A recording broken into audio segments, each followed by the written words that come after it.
Видеоролик о крымских татарах участвует в международном конкурсе. Крымская продакшн-студия «Кара Денус» направила свою работу на престижный литературный конкурс «Открытая Евразия» в номинации «Видеофильм». Ролик снят на стихи крымско-татарской поэтессы Ленифер Мамбетовой, в частности, о ее детских воспоминаниях и первой встрече с Крымом.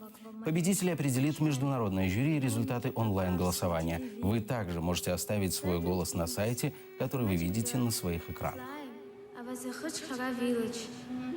Yaşalmadı kart babam Kırım'da. Ah, endi barıp eline alsam.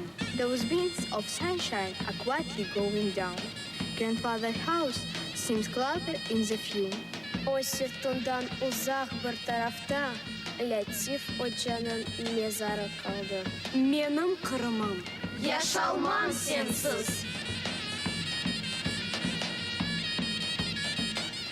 Ребята молодцы, они смогли передать те чувства, которые я вкладывала в эти стихи.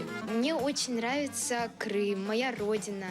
Ну, и я хотела это показать всему миру, что Крым настолько красивый. Я рада, что я поучаствовала в создании этого ролика и проиллюстрировала книгу. Была идея с Ленифер Ханум, чтобы наши дети, весь мир, чтобы узнал об этих стихах, и чтобы наши дети смогли прочитать, показать знания своих языков. Цель этой работы – погрузить зрителя в воспоминания крымских татар, переживших депортацию.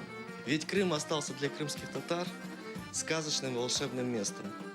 Мы и пытались передать ту атмосферу.